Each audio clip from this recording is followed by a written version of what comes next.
Put your hands together for Kyle Phillip. Let's give it up for your host, Mike. How we all doing? Having a good night? Yeah. Finally back being able to do what we love. That's great, isn't it? After a long lockdown, we're all back doing what we love. We had a really long lockdown in Ireland. Like, they used to close the bars at like 8 p.m. So it's really tough for me to do what I love. And I'm not talking about comedy. I'm talking about selling cocaine. I love doing it. Oh, it's great. But yeah, like, we had like the only places I could really do were at like weddings and funerals, you know.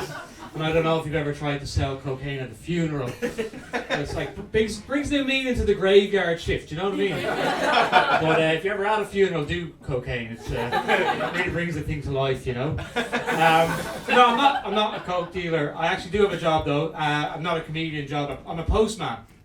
It's a legitimate job. But no other postmen or women in, no? Cool. Because we're all up very early, you know. But we actually are the best postmen in the world, the Irish postmen. I don't know if you know about how good we are. You're from America, you said there, yeah? So you have like zip codes, right? Which is like, you know, it describes the area like to like an exact address. We don't need any of that shit over here. Like, we tried to bring in air codes, but we don't need that shit. All you need to do for Irish post to get delivered is you need to describe the person that you're looking to deliver the mail to, okay? So if you're looking to send me anything, just remember, paedophile mustache. Yeah, no, don't worry. Children are safe. I'm not actually a paedophile. I just think they look really cool.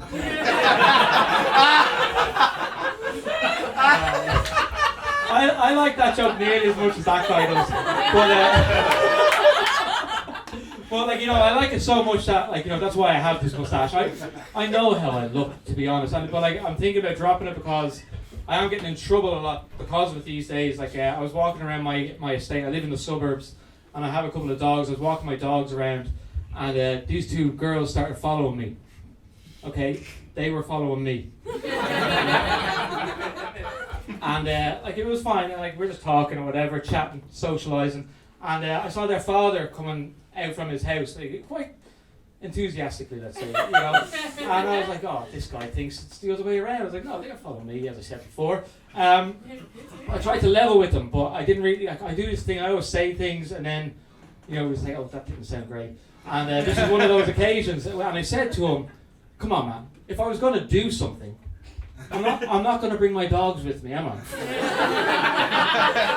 Which, you know, like, it sounds like I have a different plan, you know, for them. But we just describe the area, the person you're looking for, right? But there is actually a problem, like, down the country in Ireland. We don't even have, you know, we don't have addresses, proper addresses like 123 Main Street or something like that. We don't have that shit. You just have houses in areas, okay? So my cousin, he was working for Virgin Media. Do you know Virgin Media? They like sell like internet and television. And he was working for them, and this guy down the country rang him and said, hi, I'm looking to get some Virgin Media. And he goes, okay, cool, what's your address? And this guy said, Hermitage, Wicklow, Ireland. And I goes, sorry, what did you say your name was? He goes, my name is Daniel Murphy. And he goes, okay, and just throw me that address one more time, will you? And he says, it's Hermitage, Wicklow, Ireland. And my cousin says, yeah, but what's your street name? And he goes, well, back in school people call me Dano.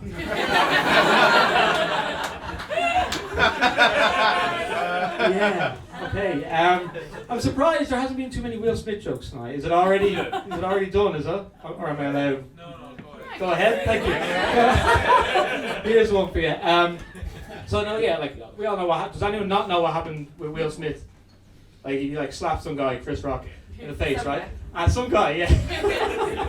And so like, I hear like his like excuses and stuff like that. He said like, well, it was just because I just recently played Richard Williams, and he's like an emotional and sometimes violent man, and it just kind of spilled over, you know. So we just need to all learn a lesson from that, yeah. And do not let Will Smith play Jeffrey Epstein.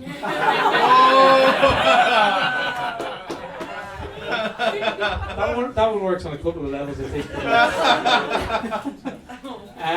Plastic is cool. Anyone like plastic? Yeah. It's like 3 years ago, people were like, no, plastic made a fucking comeback. Sure, and you know what I think actually, needs to make a comeback is plastic straws. And who's with me? Yeah. They're like, I mean, the paper ones are just so, they're terrible, aren't they? They're awful, aren't they? You can barely drink out of them. And have you ever tried to jam one in a baby turtle's nose? It's impossible. Really, it's impossible.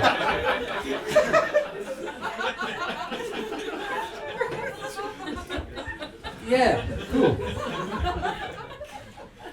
So, I'm not a straight man. I'd like to say I'm a pansexual, right? But we've already done that already. And to be honest, it's just not niche anymore, is it? I want to have something, that was my only interesting thing about me, being a pansexual. Now fucking, you can't walk down the street without hitting a pansexual Dublin comedian, you know what I mean? Honest to God, But I heard you're some type of like attraction to pans, like kitchenware, yeah. And that's a good guess. My friends had a really... Not me, my children. Yeah. But yeah, like what was I saying there? It was about my friend is a pretty stupid guy, and I was telling him that I was pansexual, and he's I've heard of that one, snakes, right?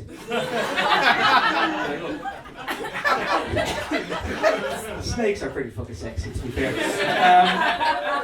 But yeah, no. So I didn't come out until like I was 30, which is quite old to come out and live your own life and stuff like that. But I think I was like, why did I wait so long? It's because I grew up in the 90s in Ireland, and in the 90s in Ireland, being gay was not very acceptable. Because we were under the influence of the Catholic Church, and the Catholic Church didn't want anyone to be gay. They like to just keep it all for themselves. But yeah. So I used to I don't know if anyone remembers this. I used to go to school every day, in the 90s, and I used to be afraid of getting tricked into being gay. Stay with me. You might remember this, right? There was one guy that was just the arbiter of who was and who wasn't gay, and he would say the last person to that door is gay. We all fucking ran. Every last one of us, we all ran. And then there was a weird one as well, wasn't there? I didn't really get this one about if you got your right ear pierced, you were gay. Yeah, that was a weird one, it's a strange idea, and I was, this one's a bit weird, but imagine if your dad was a piercer, right? That was his job, and that was your way to come out to him. Pop in and say, Irish people don't say a lot of words sometimes, so maybe it would have worked. It's not really a joke, it's just kind of like, let's just do a bit of imagination and see where we go there. What do I love? I love when you see slogans and things like that for companies that just really haven't put the fucking effort in at all, right? I saw this slogan for a bus company, like Coaches, right? And it just said, going places with people. I was like, well, yeah, you've hit the nail on the head there. And then, do you know what rustlers are? Does anyone know what rustlers are? Rustlers are like these microwavable burgers you can buy in Ireland. And hot dogs, and loads of other things, right? But a microwavable burger sounds shit, right? And people actually got paid to come up with a slogan for rustlers. And what they came up with was, better than you think. Someone got paid, and they couldn't even put a bit of jazz into it. Yeah. I am. What do I do? Yeah, so Irish people don't like to say dead. Like when someone dies, they say passed away, right? We don't like the word dead. And another culture that I've experienced that doesn't like to say the word dead is the Indian culture. Any Indian people in tonight? One non-Indian person went woo. That's all right. But I was working with Indians, they didn't like to say dead, but they didn't know about passed away. So they came up with weird ways of saying it to me, one day I got an email to say that someone wouldn't be in because their uncle was no more. And I'm like, what the fuck did you do to him? You and Tony Soprano got him done, Or else this woman said that she couldn't come into work because her grandmother had expired. And I'm like, that was a weird conversation, I'm sure. Just look. She was in behind the leftover bolognese. We just forgot about her in there, to be honest. Yeah, I'm going to leave you soon. Is that all right? No, all right. Sorry, I'll stay. Sorry, guys. Yeah, so I'm married to an American woman. Isn't that cool? Woo! Yeah. There's hope for us all. That's my time. Sorry about that. But she lives over here. She has trouble with Irish names. Like we have weird names and we spell them real weird. But my friend was calling over and he has what I thought was a normal name. His name is Donal. Okay, have you heard the name Donal before? Yeah. It's like Daniel, but the Irish version of Daniel. And she just couldn't get it. She didn't know what was going on. And I said, just think about it like Donald. And she's like, oh yeah, I know Donald. And I said, it's like Donald without the D. And she goes, okay, Kyle, don't try and tell me you've got a friend named fucking Arnold. Alright, that's where I'm going to leave it. I've been Kyle Phillips, you've been great, thank you.